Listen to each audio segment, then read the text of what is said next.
G'day, it's Paul Roos here from Performance by Design, and welcome to Culture Couch. It's a very exciting day today, actually, because we've done the business partners and we've got to introduce all the guys, Jared, Warren, Emil and myself. But today's our first official guest and my co-host, Emil Studham. So it's pretty exciting today, Emil, with our first guest. I'm very excited. I will introduce, but I don't like to do the long-winded introduction. So Milings Harpur, the head of corporate sales, the head of sales at Corporate Traveller. But Miling, give a lovely introduction for yourself. Tell us a little bit about your background before we get into some, real leadership content, which I know you love. Yeah, thanks, Rosie. Thanks, Emil. I'm currently the head of sales at Corporate Traveller, which is a division of the Flight Centre Travel Group. Most people wouldn't know, but a big chunk of our operations and profit at the Flight Centre Group come from the corporate side of the business. And in the Corporate Traveller division, there's about 400, well, pre-COVID, there was about 450 people. And in my team, in the sales team, we had just over 60, and I had 7 direct reports. So I started with the Flight Centre Group about 6.5 years ago as a salesperson, worked my way up. And pre that, in a previous life, I was a dietitian, and I managed a nutrition consulting company. Consulted as a dietitian for a couple of years, and then realised that business was my passion, and did my MBA and found my way over to the Flight Centre Group. And I've moved to Brisbane just recently. So that's my work background. Personally, I have a 20-month-old son, just a few weeks difference in age from Emil's son. Yep. So that keeps me pretty busy outside of work, and loving the shift to Brisbane from Melbourne, loving the weather. Excellent. Now, I know the boys, both Emil and Murph, we've worked with, and they rave about you as a leader. So they're really positive. So what you've done, and we're really going to delve into some of the challenges. I mean, the travel industry has just been hit really hard. But before we get to that, so as a leader yourself, who have you looked to? So who are your role model leaders along the way, whether they be internal or external? Who are some of the people that you've looked at as role models for you? Yeah, look, if you talk about leaders that I admire and I had to pick someone famous, I'd probably say, and it's really relevant at the moment, Jacinda Ardern.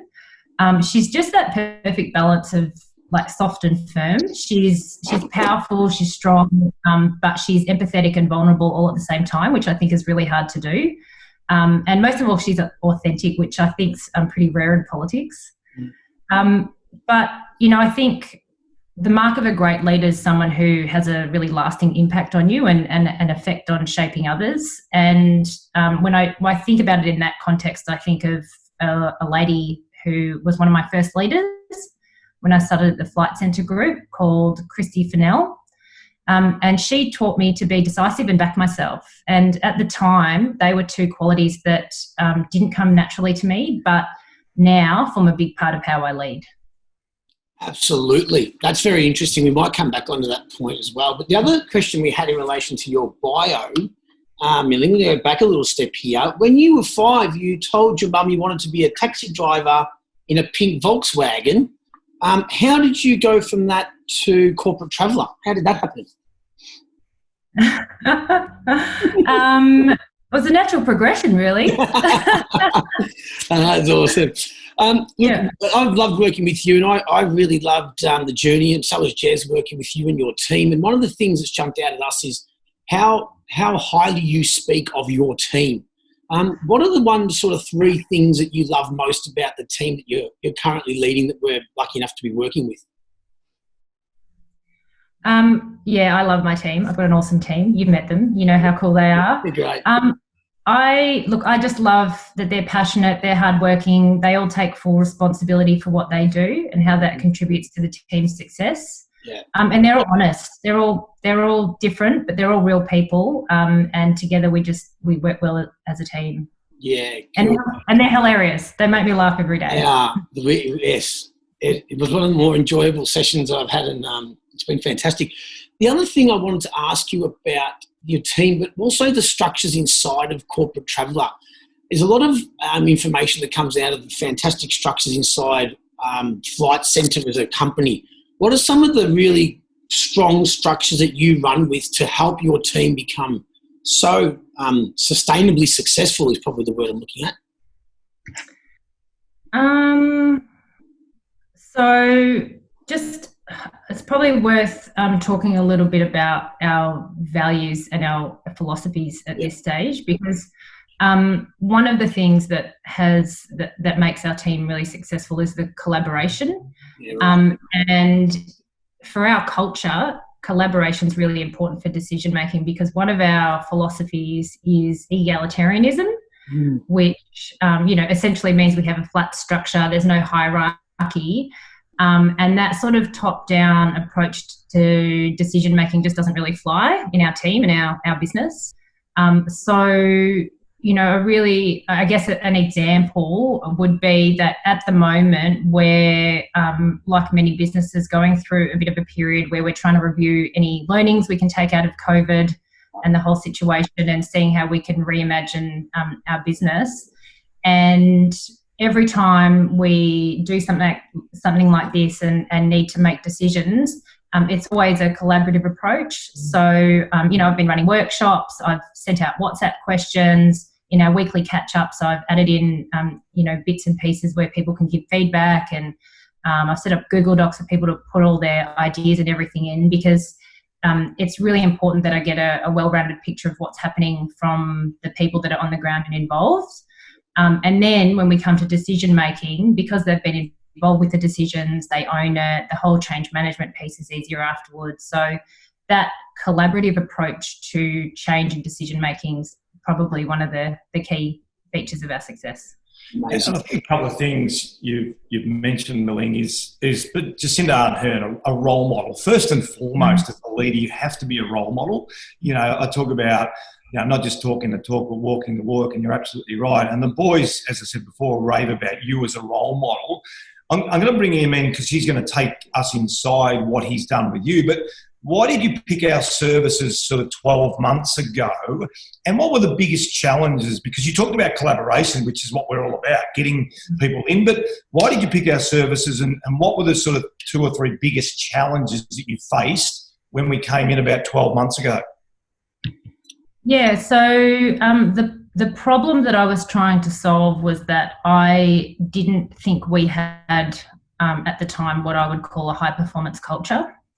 So I knew that we needed to get someone external in to help us kind of pull that apart.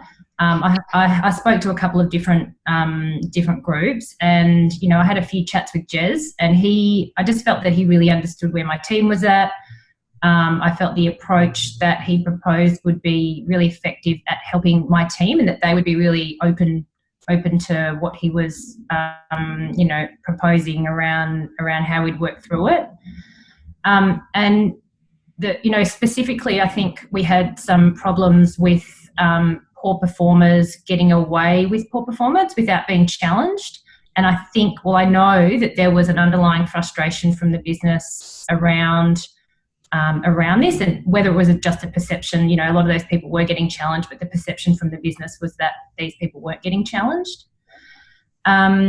We did have a lot of excellent performers, but we also had poor performers, and also the expectations of what was acceptable had kind of dropped over the years. And then the other thing that I knew we really needed to work on was just harnessing the strength of a team for us nationally.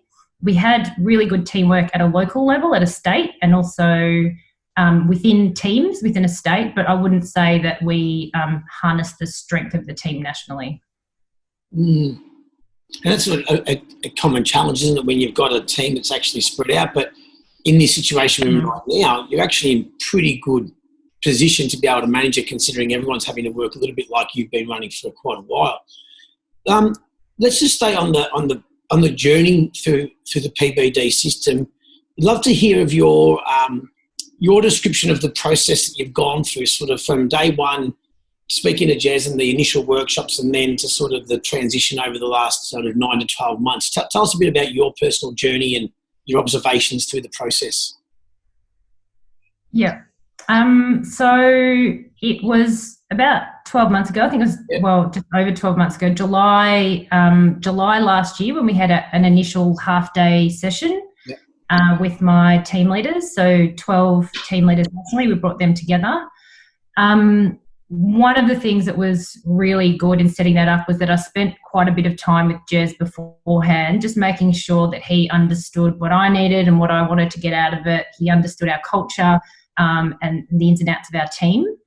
I think a big thing as well was making sure that I was comfortable with the level of challenge that Jez was going to provide in that first session. And I think that's something that you only know once you really speak to an organisation. And I'm sure you're smiling, so I'm sure you've experienced varying degrees of what people want in that sense. Yeah. And I just felt like that he would read the room and be able to challenge us just the right amount, not too much, not too little. And in that first session, we came up with our culture code, which was inspirational role models. We talked about how we were seen at the time and how we wanted to be seen, and we sort of described our helpful and unhelpful behaviours. And then following the session, we tried to keep the learnings alive by running a few sessions internally, keeping the themes discussed through meetings and things. But that was a little bit hit and miss, because we had some people who were really on board and other people that just weren't really weren't engaged and weren't embracing it as much. Then I think it was a few months after that we had Emil, you come in and launch our online institute, and that was really a game changer. And the online stuff for us was just a series of 30-minute sessions designed to be done as a group, self-facilitated online, but we had a lot of guidance and direction from you with regard to what order to do the sessions in and how to set them up.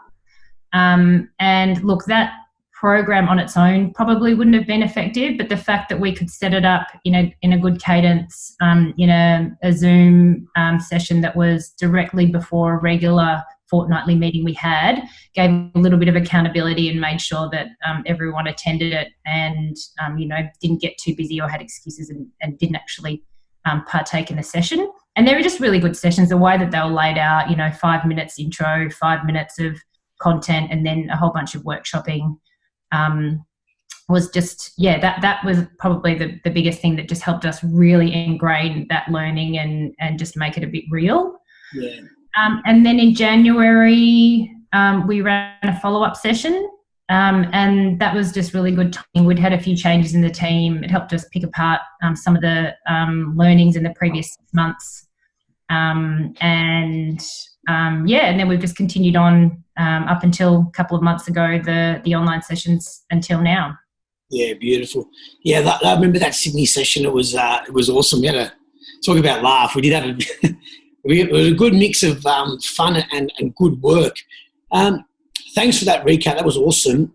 You share a really good point about the scheduling part. We're talking a lot with clients at the moment about the importance of scheduling and attaching it to existing structures. So I'm glad that you brought that point up, because if you don't schedule it, it just doesn't get done. That accountability doesn't happen. So, and then you've got the results accordingly.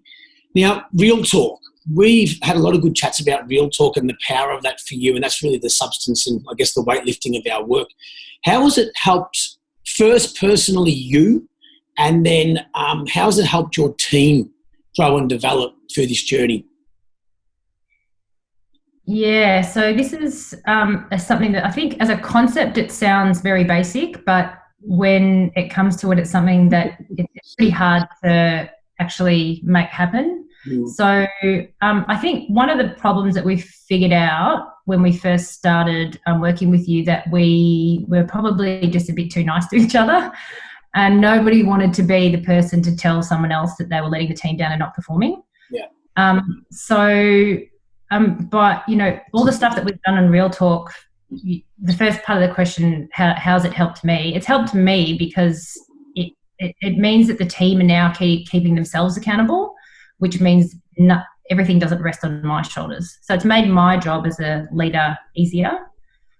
And look, what impact has it had on the team? Well, a good example of that would be these fortnightly meetings that we have. So we've run these over Zoom nationally with the team leader group for a number of years.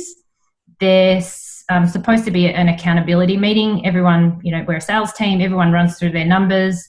If they haven't hit them, they talk, about the reasons why and the plans for what they're going to do to rectify that the following month.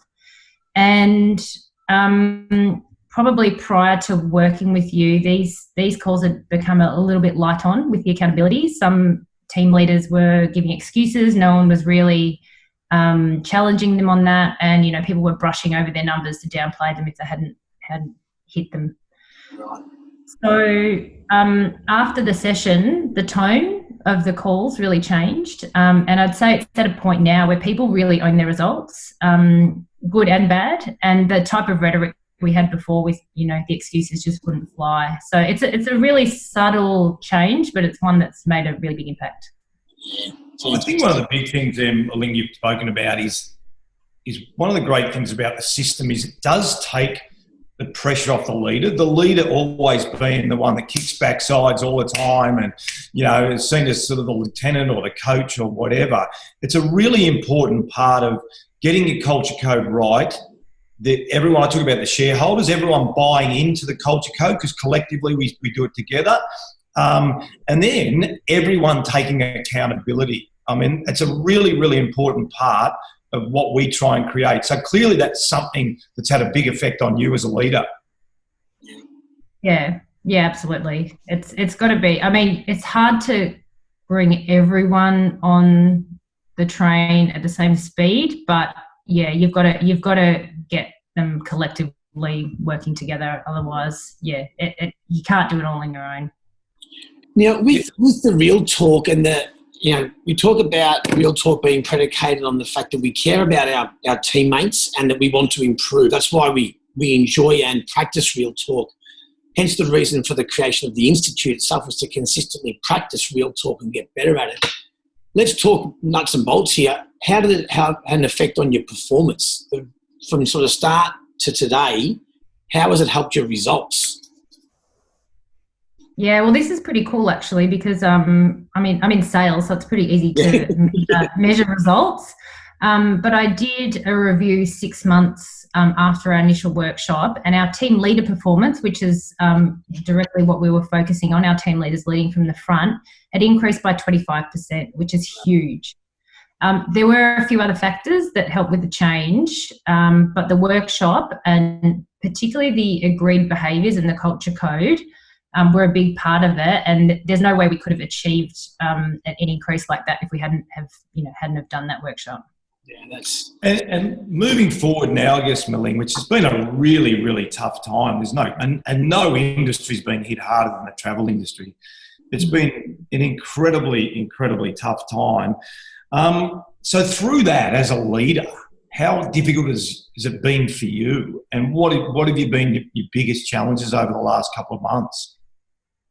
Yeah. Oh, look, I think everyone's going through a really tough time at the moment. But I can definitely say that this has been the most challenging period I've experienced as a leader. Obviously being in the travel industry, there's virtually no planes in the sky. So we have had to stand down a big portion of our workforce. That was one of the toughest days of my life, actually, when we had to do that. And at the same time, I've had to keep a smaller, reduced team of salespeople really motivated and positive, which has been really hard when, there's so much uncertainty and no one really knows what's going to happen in the future. So yeah, it's just been really, really difficult. But hats off to those people that have been stood down, because they've just taken it with absolute grace and been incredibly supportive. And the guys that I've got still working, they're all part-time, and they've just been working harder than they ever have to really just try and save the business, talk to all of our customers and make sure that we're in a good position when business does resume again. I think one of the things I talk about too, Miling, is what do your employees want from you? I think if you look at it through those eyes, so if you switched the vision for a minute, what did you try and give them? What do you think they wanted from you? Clearly, you're going to give them some bad news, a lot of them, or most of them. What do you think they were really looking for from their leader at that particular time? Yeah, look, this is something that as a leader you reflect on when you go through these situations, because it's every single piece of communication, and the fact that it was all done over Zoom just made it even worse, because you can't give someone a hug or look them in the eye properly. But I think first and foremost, people just want you to be honest and real and vulnerable. So as long as you're just being real with them, that you're going through. No one knows this. No one knows what's happening. No one knows what is best practice. Yeah. No one knows actually how to handle this situation. So you just have to be yourself, and I think that's the main thing as a leader.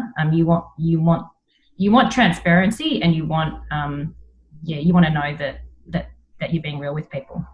Yeah, I think honest, and we talk about honesty and communication, and it's really hard in tough times. But I think that's what people are after. They don't want you to BS them. They want you to tell them the truth, and it's very, very difficult to do, because in uncertain times. What have you been most proud of, I guess, from Corporate Traveller and yourself as a company during this period? Yeah, look, the thing I'm most proud of is how our people have reacted, to be honest. And if I reflect on why they've reacted, so stoically and just been really supportive and resilient, I think that's a lot to do with the people that we have in our business and our culture. I think that the Flight Centre Travel Group has also done a really good job at trying the best that it can to communicate, keep people engaged, have lots of channels for questions, and making sure that they are communicating and letting people know, even though things are uncertain, that there's regular updates.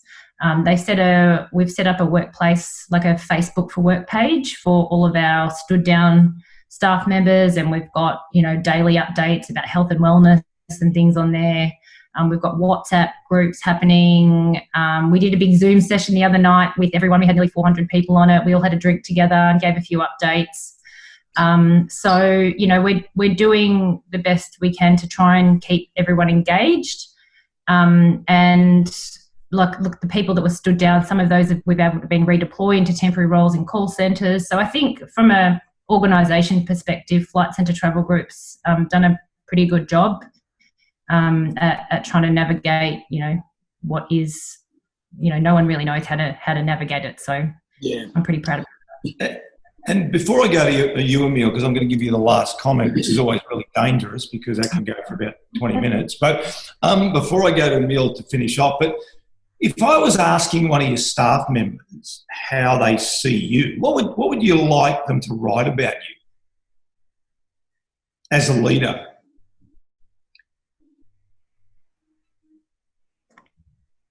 Look, honesty is the first thing that comes to mind. So would want people to know that I've been real. This is me.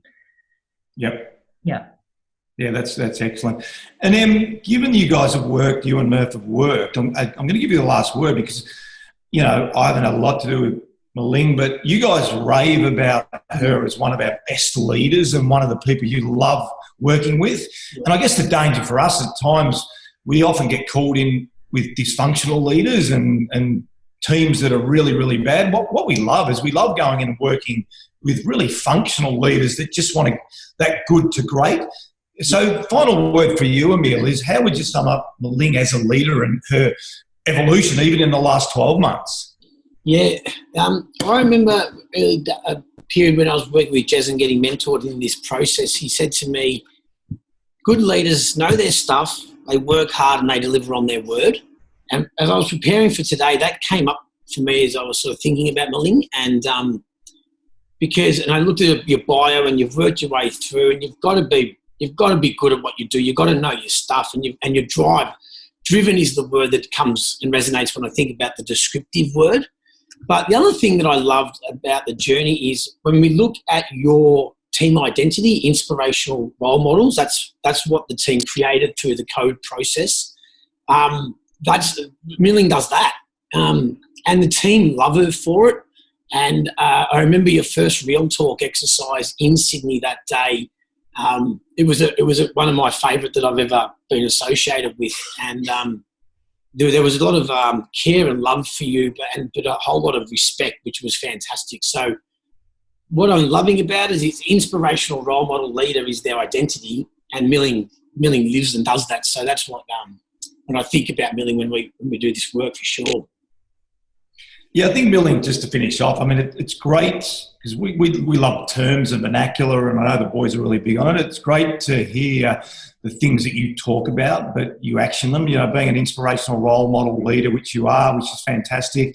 You know, creating your culture code, which you've touched on them.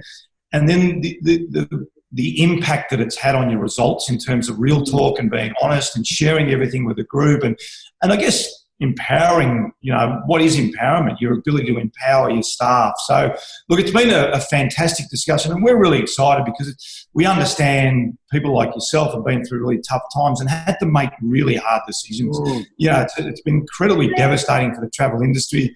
You know, and we trust we'll be out of this soon at different levels for different people. But I know the boys are really excited to get back and work with you. And I know the Institute, Performance by Design Institute's been valuable. You touched on that. Thank you very, very much today for you sharing your journey. And on a personal note, well done on what you've done. I think you've delivered on your word as best we possibly can in these incredibly uncertain times. And thanks very much for joining us today. Thanks, Rosie. Thanks, Emil. Appreciate your help. Great to see you. Ciao, ciao. All right, guys. Well, thanks a lot. Thanks, Emil, for joining me again today on the Culture Couch. A fantastic, fascinating discussion with a wonderful, wonderful leader. Thank you.